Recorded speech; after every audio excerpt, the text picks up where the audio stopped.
अस्सलाम वालेकुम। अस्सलाम वालेकुम जी। कैसे हैं आप? ठीक ठाक है, अल्लाह का शुक्र है। रेशमी की बहुत शुक्रिया आपका, आपने हमसे मिलने के लिए वक्त निकाला। नहीं नहीं, शुक्रिया की कोई बात नहीं है। यकीनन कोई अहम बात होगी इसलिए आपने मुझे इनवाइट किया। हाँ, बहुत इम्पोर्टेंट बात है। दरअसल मुझे ये बात बहुत पहले करनी थी, मगर कुछ सियासी मसाइल थे। आप तो जानते हैं हम सियासी लोग कुछ भी करें अपने मफाद को सामने रखते हैं। जी, मैं अच्छी तरह जानता हूँ। आपने जो आर्टिकल कुछ दिन पहले लाहौर से लिखा था, जब शायद आप बहालत मजबूरी गए थे। जी, ऐसी कोई बात नहीं थी, असल में मेरी वहां शादी हुई। खैर, मकसद ये है कि जो आर्टिकल आपने लिखा था वो मिनिस्टर साहब की नजर में आ गया और दिशान शाह की पेशी का इम्कान है। मैं समझता हूँ कि उसके कारोबारी साहब को भी नुकसान पहुंच सकता है। तो मैंने तो जो कुछ लिखा है पूरी तहकीक के साथ लिखा है। वो मुसलसल मुल्क को नुकसान पहुंचा रहा है, आम आदमी के पीने वाले पानी में जहर मिला रहा है, नाजायज तरीके से नहरों का पानी अपनी जमीनों की तरफ मोड़ रहा है, झीलों से पानी चुरा रहा है, सिर्फ अपनी फैक्ट्री और बिजनेस को आबाद करने के लिए आवाम के हक पे डाका डाला जा रहा है। अगर वो अपनी फैक्ट्री चलाना चाहता है तो जरूर चलाए, लेकिन हुकूमत से पानी खरीद के, उसके बाद जितना मर्जी इस्तेमाल करे। हाँ, आप बिल्कुल सही कह रहे हैं। यही बात हमने उनको बारहा समझाने की कोशिश की, मगर बहुत सारे काम वो अपनी मर्जी से करते हैं, जिसकी वजह से हमारी पार्टी के ऊपर इल्जाम लगता है और उस वजह से बदनामी होती है कि वो हमारा आदमी है, कि हमारा सपोर्टर है। जाहिर है आपकी पार्टी को इलेक्शंस में पैसे देता है वो, आपके मुकासे तो साझे हैं। नहीं नहीं, ऐसी कोई बात नहीं है, और अगर ऐसी बात होती तो हमारी पार्टी उनके खिलाफ ना होती। मुझे उसकी परवाह नहीं है। आरिफ साहब, मैं समझता हूँ आपको उनकी परवाह करनी चाहिए। क्यों? आप डरा रहे हैं? आपको अब तक कौन डरा सका है जनाब, बल्कि आपके कलम ने सियासतदानों को अपना किबला दुरुस्त करने पर मजबूर कर दिया है। आपकी तहरीरों की वजह से बड़ी खलबली मच गई है जनाब। मैं सिर्फ इस मुल्क में इक्वल राइट्स चाहता हूँ हर किसी के लिए। मुझे ज़िशान शाह से कोई मतलब नहीं, लेकिन उसे आपसे बहुत गहरा मतलब है। यानी? क्या आप जानते हैं कि ज़िशान शाह ने आपसे क्या छीना है? क्या कहना चाहते हैं? मेरा इशारा नवीन महर से है। मेरा कसूर तो सिर्फ इतना था कि मैं जानता था कि आपका और नवीन का ताल्लुक था। ज़िशान शाह ने उनके वालिदैन पर अपनी दौलत का असर डालकर और अपनी झूठी अखलाकियात दिखाकर नवीन महर को शादी पर राजी कर लिया। और हाँ, आप ये भी नहीं जानते कि नवीन से शादी करने का मकसद सिर्फ आपसे इंतकाम लेने का है। ये बात आप मुझे आज क्यों बता रहे हैं? वो इसलिए कि मेरे दिल में एक शर्मिंदगी थी और मैं उस शर्मिंदगी से निकलना चाहता था। खैर, जो हुआ वो हुआ, अब इन बातों का कोई फायदा। लेकिन ज़िशान शाह ऐसा नहीं सोच रहा है। मैं सिर्फ ये चाहता हूं कि आप ज़िशान शाह से लापरवाह मत रहिएगा। और मुझे नहीं मालूम कि इन दिनों वहां नवीन महर किस आलम में है। आपको तो मालूम है कि मैं ज़िशान शाह के बहुत करीब रहा हूं। उसके खानदान में औरत की हैसियत गुलाम से ज्यादा नहीं होती है। आगे चलकर ज़िशान शाह किसी अदालत में जाता है और अपना दिफा नहीं कर पाता, तो उसके साथ साथ नवीन महर किस अजियत से गुजरेगी जो आप नहीं जानते हैं। बाकी आप समझ सकते हैं।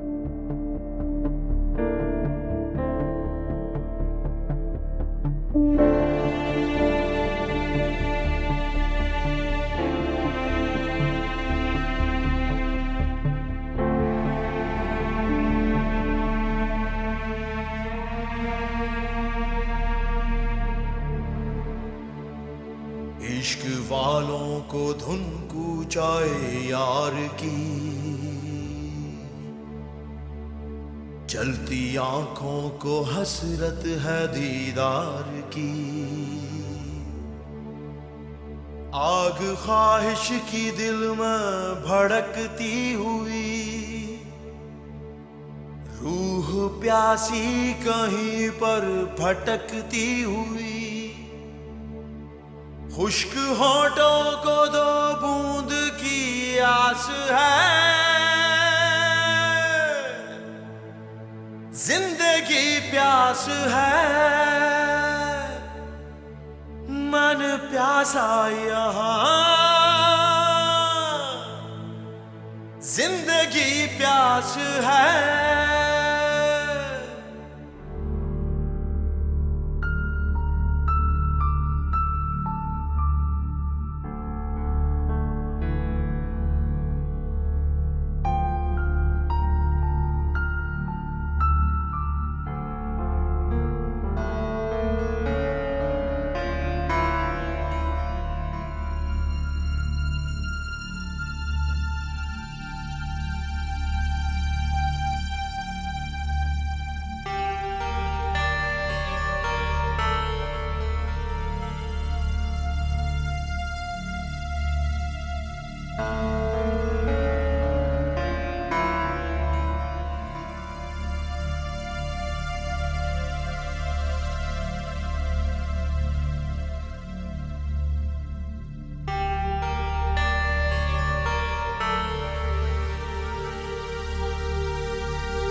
नहीं गिरा ना इसलिए नहीं सही। नहीं, आप ही कैसे सकते हैं नहीं गिरा? जब इंसान ने इतनी गलतियां की हैं और उन गलतियों की वजह से इतनी सारी रुसवाइयां हो तो फिर कहाँ नींद आती है? मेरे जागने की वजह और ताल्लुक आपकी जात से है, मेरी जात से नहीं।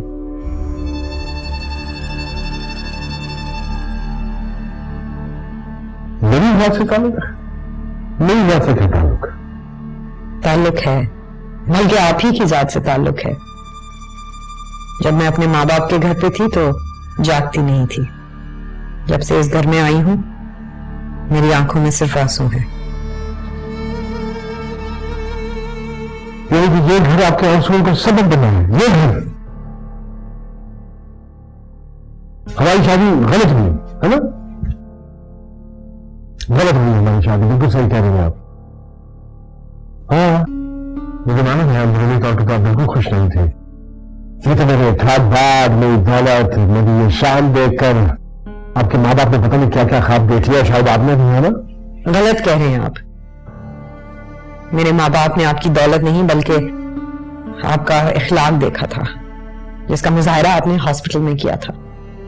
माँ बाप अपनी औलाद का सुख चाहते हैं और वो उनका पूरा हक है। कहीं ये कहने का मतलब नहीं है आपका कि मैंने अच्छे इखलाक की अदाकारी की है और मैं डॉक्टर वैसे मेरा इखलाक अच्छा नहीं है? मैंने ऐसा ना कहा है और ना ही सोचा है। आप गलत कह रहे हैं कि मेरे माँ बाप ने सिर्फ आपकी दौलत देखी थी। कभी तन्हाई में बैठ के सोचिएगा कि हमारा रिश्ता हुआ क्यों था। हमारा रिश्ता आपकी ख्वाहिश और मेरे एतबार पर जुड़ा था और अब आपकी बेएतबारी से गुजर रहा है। सही कह रहे हैं आप, बिल्कुल सही कह रहे हैं। तो एक बार याद रखिएगा आप, ये घर जो है बेवफा लोगों को पनाह देता है और बेवफा से उसकी छत का साया छीन लेता है। Keep this in mind.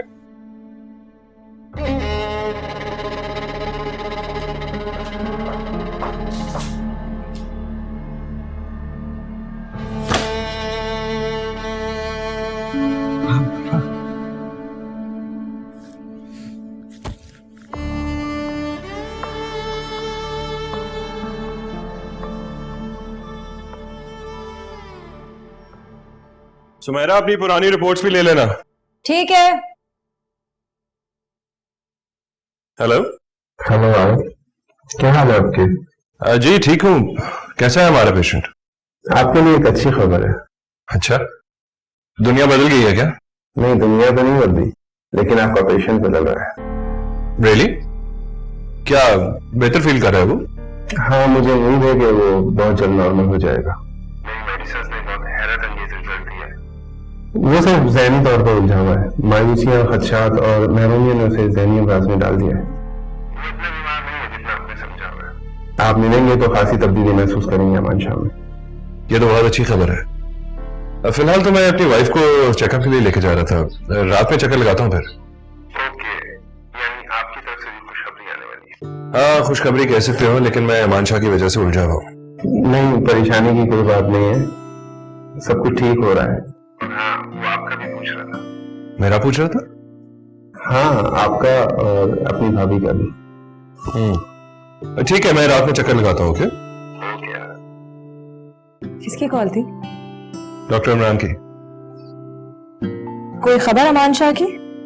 हाँ, कह रहे थे कि उसकी कंडीशन बहुत बेहतर हो गई है। जो मेडिसिन उन्होंने दी थी काफी फर्क पड़ा है उससे। ये तो बहुत अच्छी खबर है। चलो वो ठीक हो जाएगा तो तुम्हारी भी जान छूटेगी। जरूरी तो नहीं है, हो सकता है अमान शाह ठीक होने के बाद कोई अहम इंकशाफात कर दे। क्या इंकशाफात होंगे? ज्यादा से ज्यादा जीशान शाह की जिंदगी के बारे में कोई और हकीकत सामने आएगी। खैर छोड़ो, चलो। चलो। अमान को मिलना नहीं चाहिए, उसका हमेशा के लिए खो जाना ही मेरे लिए बेहतर है। बाबा ने नाहक उसे जायदाद में हिस्सा दिया, क्यों दिया? क्या किरदार है उसका इस दौलत को कमाने में? इसको बढ़ाने में, और अब तो वो इस दौलत को इस्तेमाल करने के भी काबिल नहीं। हाँ, मैंने ही उसे इस काबिल नहीं छोड़ा कि वो इस दौलत को इस्तेमाल कर सके।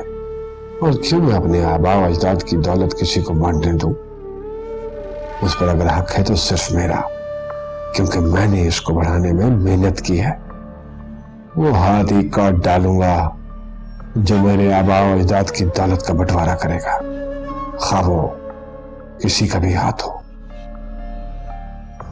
हेलो, क्या हाल है?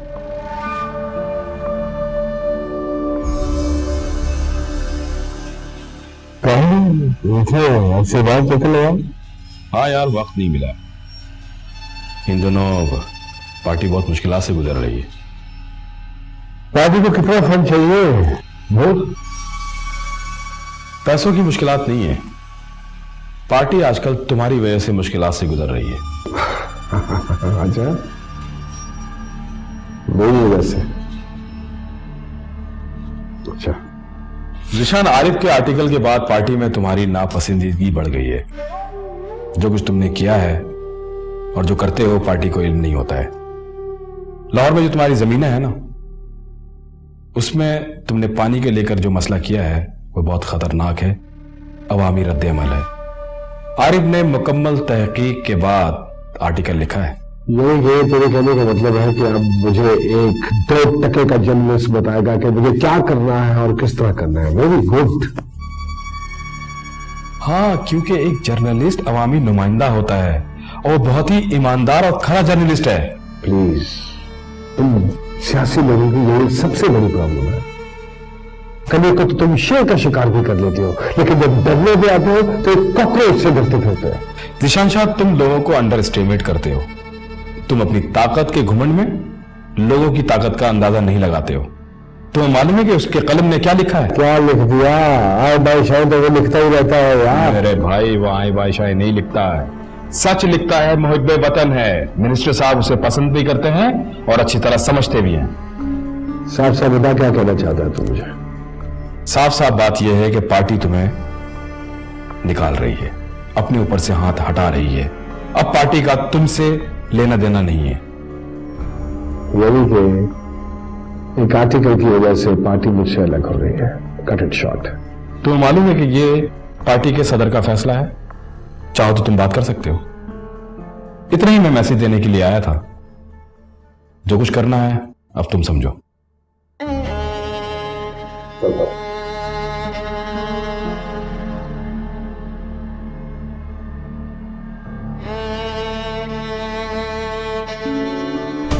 जिंदा नहीं छोड़ूंगा तुझे मैं आरिफ। अब मैं लूंगा तुझसे इंतकाम।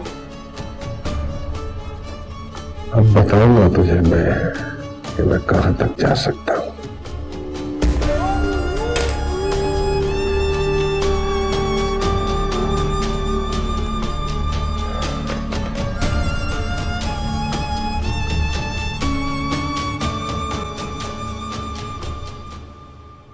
हाँ बताओ, कैसा है मेरा पेशेंट?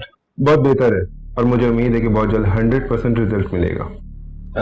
नए टेस्ट की रिपोर्ट्स क्या कहती हैं? देखो, मैंने अमान शाह का साइकोमेट्रिक टेस्ट लिया है, जिससे मुझे पता चला है कि उसके साथ क्या हुआ है। क्या हुआ है, बताओ मुझे। दरअसल बचपन से अमान शाह पर अपने बाप का खौफ मुसल्लत रहा है। बहुत डरता रहा है अपने बाप से। हाँ, वो तो कोई वडेरा सोच का आदमी था, बल्कि वडेरा ही था। और सुना है कि बहुत जालिम था। ये तो मैं नहीं जानता, मगर उसकी बातों से यही अंदाजा हुआ है कि बचपन से ही अमान शाह पर उसके बाप का खौफ मुसल्लत रहा है। बहुत डरता रहा है वो अपने बाप से, और वही बाप उसी की आंखों के सामने उसकी माँ को हंटर से मारता रहा है। क्या? हंटर से मारा? ये तो मैं इमान शाह ने बताया। नहीं, मैं उसकी टूटी हुई बातों को जोड़कर जिस नतीजे पर पहुंचा हूं वो यही है कि अमान शाह अपने बाप के जुल्म और खौफ का शिकार हुआ है, जबकि उसी की आंखों के सामने जीशान शाह को बाप की मोहब्बत मिली। इसीलिए अमान शाह जीशान शाह से खुश नहीं है। तो अब क्या होगा? क्या पोजीशन है इमान शाह की? कब तक उसके साथ उसके बाप का खौफ लिपटा रहेगा? आहिस्ता आहिस्ता खौफ मिट जाएगा, बस उसे किसी तरह माजी से बाहर लाना है।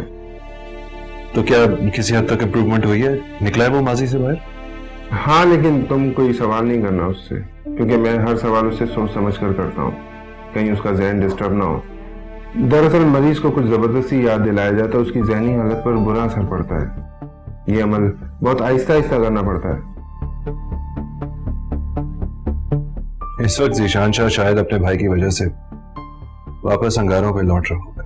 शायद, लेकिन जो हालात जाहिर हो रहे हैं उनसे नहीं लगता कि जीशान शाह को अपने इस भाई की जरूरत है। नहीं, मेरा मतलब था कि जीशान शाह को खौफ होगा कहीं अमान शाह उसके खानदान के बारे में बात ना कर दे। उसे इस बात का यकीन था कि अमान शाह कभी ठीक नहीं हो सकता। अगर उसे यकीन होता तो वो अभी तक तमाम हॉस्पिटल छान चुका होता। क्या जीशान शाह यहाँ आ सकता है? कह नहीं सकता, लेकिन उसे उसकी जरूरत नहीं है, ये मैं यकीन से कह सकता हूँ। क्या मैं अमान शाह से मिल सकता हूँ? देखो आरिफ, तुम्हें इस वक्त अभी ठहरना होगा। अभी वो आराम कर रहा है, उसे जगाना ठीक नहीं है। तुम कुछ देर वेट कर लो, मैं इतनी देर में कोई काम कर लूँ। ठीक है।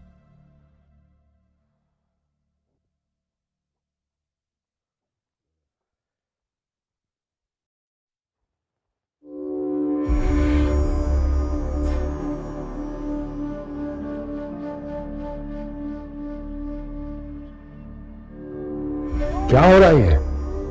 जब मैंने मना कर दिया था ये सब कुछ करने से, तो फिर क्यों कर रही है ये?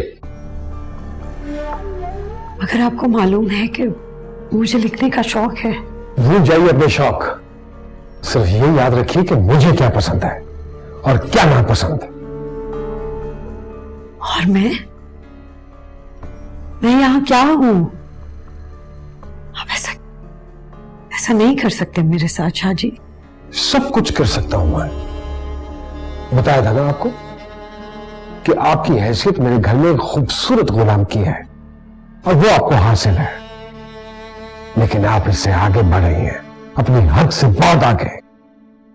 मेरी हद क्या है ये बताने की जरूरत नहीं है आपको। है बताने की जरूरत आपको कि आपकी हद क्या है। आपकी हद मुझसे शुरू होती है और मुझ पर खत्म हो जाती है।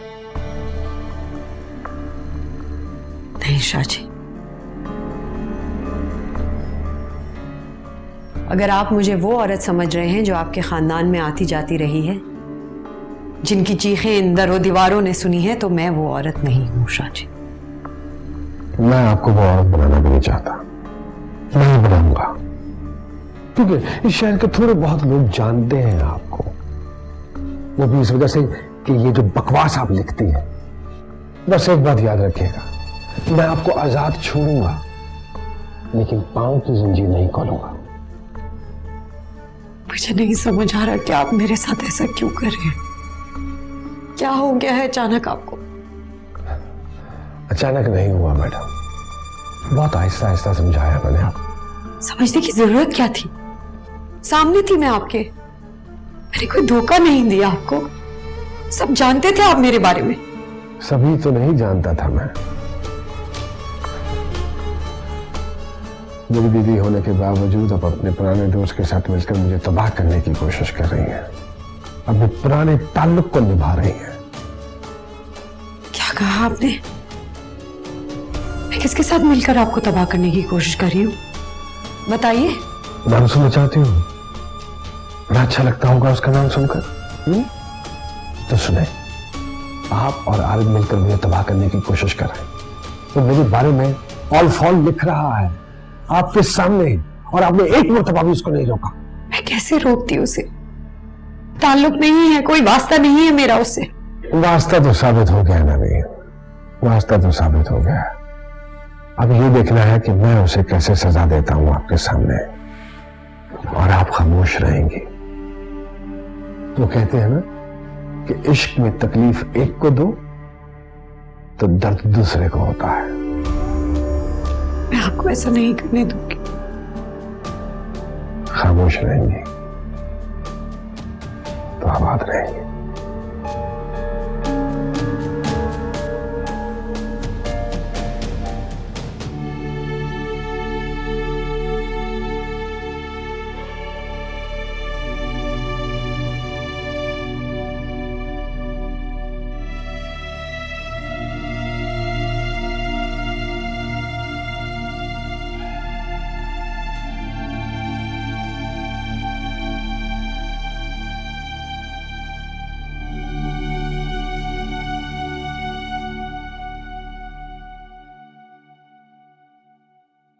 क्या हाल है मानशा? ठीक ठीक हूँ। तुमसे मिलने आरिफ साहब आए हैं। हाँ जानता हूँ। मुझे बहुत खुशी है कि तुम ठीक हो रहे हो। मैंने अमान शाह को बताया है, जो उनको दवाइयां दी जाती रही हैं उनसे वो कभी भी ठीक नहीं होते।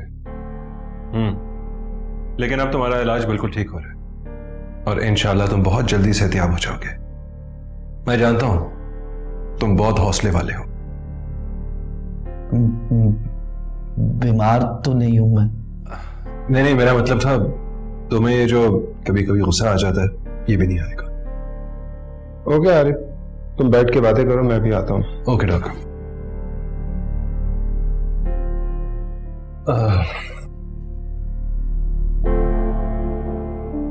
कैसा फील कर रहे हो यहाँ पर अमान शाह? डॉक्टर साहब अच्छे हैं, आप भी अच्छे हो। मैं भी अच्छा हूं। वो कैसे? आप डांटते नहीं हो शाह भाई की तरह।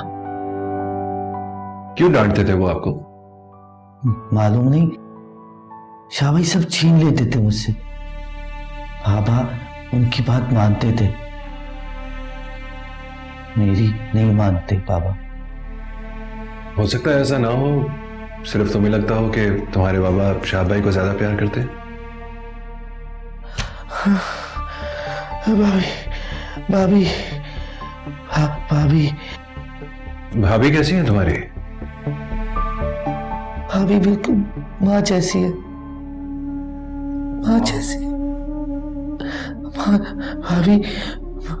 भाभी माँ जैसी। माँ जैसी है? ये तो अच्छी बात है।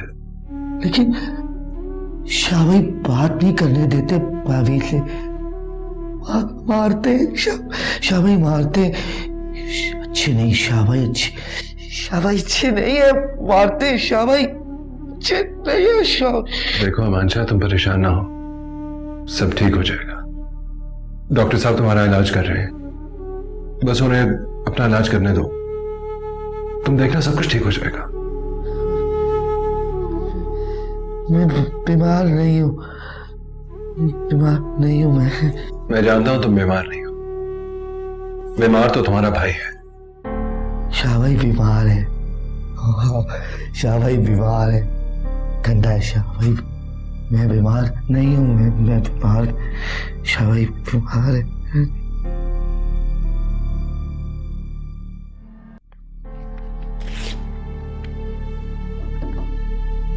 हाँ जो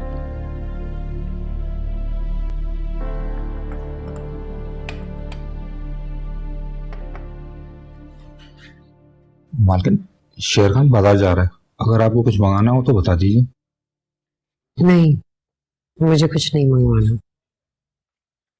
ठीक है।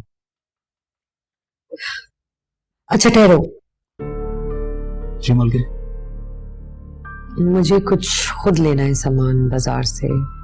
उसे को गाड़ी तैयार करे, मैं आ रही हूँ। जी बेहतर।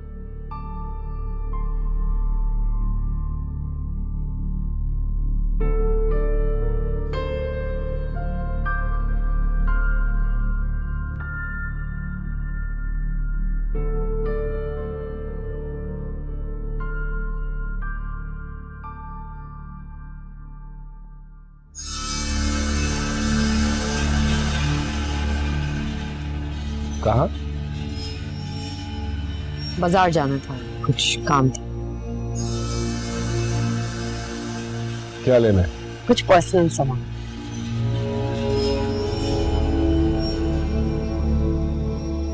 मसलन? अब क्या लम्हे लम्हे का हिसाब मांगे क्या? हाँ, ऐसा सोचना पड़ा मुझे, पूछने में मजबूर किया तुमने। सोचने का हक है आपको, बल्कि पूछने का भी। मगर एक आम सी औरत पर अपना इतना कीमती वक्त क्यों जाया करें, और वो भी ऐसी औरत जो एक खूबसूरत मुलाजिम से ज्यादा और कुछ नहीं। आम सी औरत नहीं हो तुम। आम सी औरत होती तो ज़ीशान शाह की बीवी ना होती। यही अहमियत बहुत है तुम्हारी कि तुम मेरी बीवी हो। Thank you. कि आपने मुझे इतनी अहमियत दी।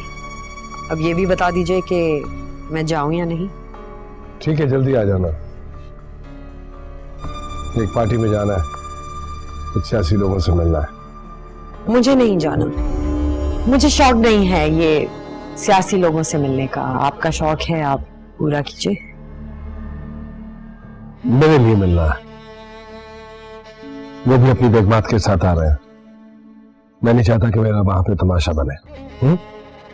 कोशिश कीजिएगा मेरा भी वहां कोई तमाशा न बने।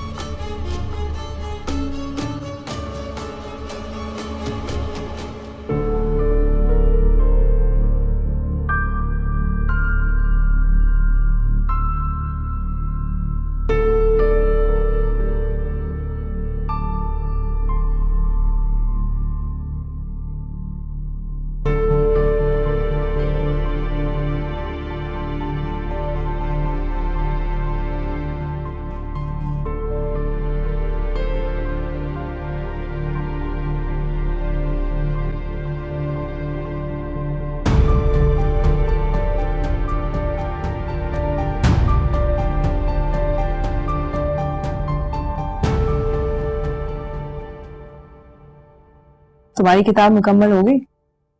हाँ, तकरीबन हो ही गई, बस अब एक दफा रिव्यू करना है। तुम राय किससे लिखवाओगे? वैसे किताब का जो कंटेंट है, मुझे नहीं लगता कोई अपनी राय देना चाहेगा। क्यों? इंसानी समाज और जाती मफादात के बारे में जो भी तुमने लिखा है वो बहुत बड़ी सच्चाई है। हाँ, लेकिन तुम जानती तो हो, लोग ना सच सुनना चाहते हैं ना कहना चाहते, लिहाजा पढ़ने की तो दूर की बात है। आरिफ, क्या तुम ये किताब लिखकर खुश नहीं हुए हो? खुश भी नहीं हूं और अफसरदा भी नहीं। क्यों? इतनी मेहनत की है तुमने।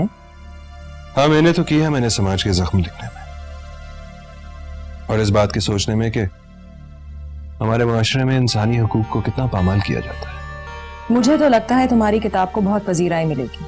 तुमने लोगों के दिल की बात लिखी है, तुम्हारी मेहनत लोग जरूर समझेंगे। सुमेरा, इस किताब के लिखने के दौरान मुझे इंसानियत को बहुत ही करीब से समझने की मदद मिली है।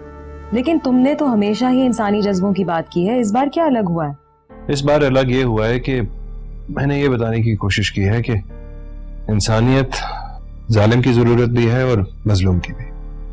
फर्क सिर्फ ये है कि कुछ लोगों को अपनी इस जरूरत का एहसास नहीं है। हाँ, इस बार तुम कई नए तजुर्बों से गुजरे हो, जिसमें सरे फहरिस्त अमान शाह की कहानी है। वो अमान शाह की कहानी ही है जिसकी वजह से तुम रिश्तों के दुखों से आशना हुए हो। ठीक कह रही हो, क्योंकि अमान शाह हमारे समाज की एक ऐसी कहानी है जिसमें रिश्ते पामाल हो रहे।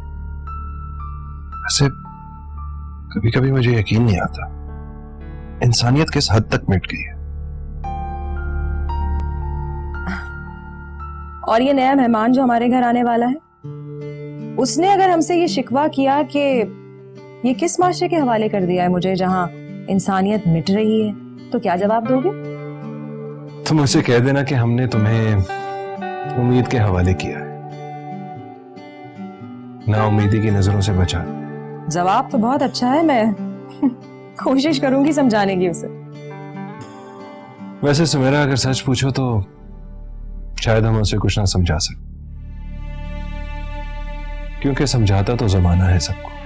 लेकिन आई एम सॉरी, मैं अपने बच्चे को जमाने के हवाले नहीं करने वाली। मैं खुद ही समझाऊंगी उसे कि जिंदगी की हकीकत क्या होती है और लोगों के रवैये क्या होते हैं। ये तो मैं समझाऊंगा। नहीं, मैं तुम्हें नहीं समझाने दूंगी, क्योंकि तुम जो समझाओगे उस बताए हुए रास्ते पे चलने के लिए बहुत हिम्मत और ताकत की जरूरत होती है। तुम्हारी जैसी जिंदगी गुजारने के लिए बहुत हौसला चाहिए होता है आरिफ, जो हर किसी की बस की बात नहीं है।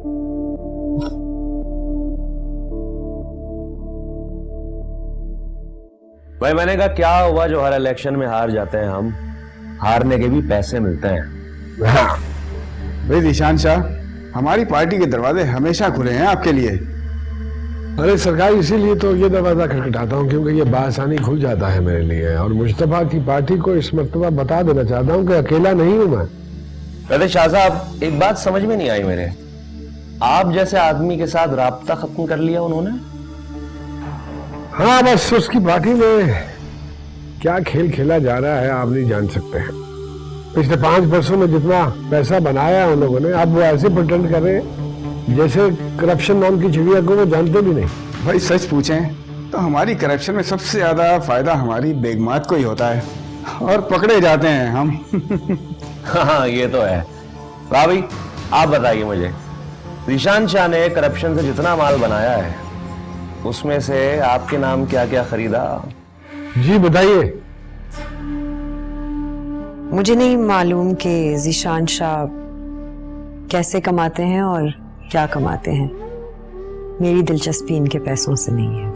भाई, इनकी दिलचस्पी सिर्फ और सिर्फ अदब से है, शेर व शायरी का शौक है, महफिलों में बुलाई जाती हैं, इंटरव्यूज होते हैं इनके। हाँ। अरे वाह यार, ये तो बड़ी कमाल की बात हो गई। तो भाई शाह साहब, भाभी से जरा फरमाइश करें और हमें भी कुछ सुनवाइए। हाँ हाँ, क्यों नहीं। रोजी बेगम, कुछ हो जाए हमारे दोस्तों की महफिल में, है? अभी मुझे कुछ याद नहीं आ रहा, माजरत चाहूंगी। भाई शायर का भी अपना ही मूड है, मूड है तो है बस, नहीं तो नहीं बस। तो क्या इन्हें किसी चीज का शौक नहीं, ज्वेलरी डायमंड वगैरह पहनने का? अरे नहीं नहीं, किसी चीज का शौक नहीं। वैसे तो हम सब कुछ लाके इनके कदमों में ढेर कर देते, इनकी मर्जी है, जो मर्जी उठा ले। फिर तो बहुत चालाक है मिसेस ज़ीशान शाह, कोई चीज मुट्ठी में करने के बजाय असल बंदा ही मुट्ठी में किया हुआ है। हाँ, बस यही तो कमाल है कि असल बंदा जो है वो इनकी मुट्ठी में है, लेकिन ये नहीं बताती कि कौन सी वाली मुट्ठी में है इसमें ये। भाई मैंने तो 2 प्लॉट अपनी बेगम और बड़े बेटे के नाम कर दिए हैं, फिर भी ये फरमा रही हैं कि वर्ल्ड टूर पर जाएंगे। और भाई मुझे तो शौक है ज्वेलरी का, इन्होंने प्लॉट दे दिए, मैंने सोचा आने दो, मुफ्त आता है तो बुरा क्या है। भाई शाह साहब, लगता है हमारी और आपकी खूब निभेगी। हमारी पार्टी के दरवाजे आपके लिए हमेशा खुले हैं, बस इलेक्शन में पैसा लगाते जाइए और हमारी पार्टी के इख्तिदार में आते ही लेते जाइए, समेटते जाइए। इंशाल्लाह जी, इंशाल्लाह। अब हमें इजाजत दीजिए, बेगम की तबीयत कुछ थोड़ी सी नासाज है, शायर और नाजुक लोग होते हैं। चलेगा? हाँ जी, चलो। लो जी, ओके सर। अल्लाह जी, अल्लाह ब्लेस यू जी। Thank you sir, thank you. आइए जी। अच्छा भाभी, खुदा हाफिज। मेरे कहने पे उनको कुछ सुना देती तो इसमें क्या हर्ज था। मुझे इतने गैर संजीदा लोगों के आगे अपने अशार सुनाने पसंद नहीं है शाह जी।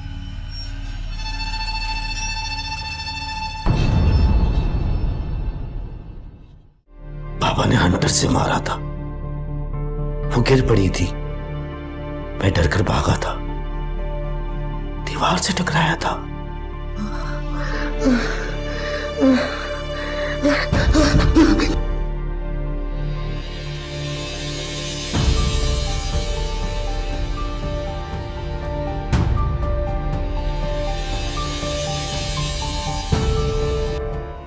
अगर इस बात का पर्दा रख सको तो अमान शाह मेरे पास है।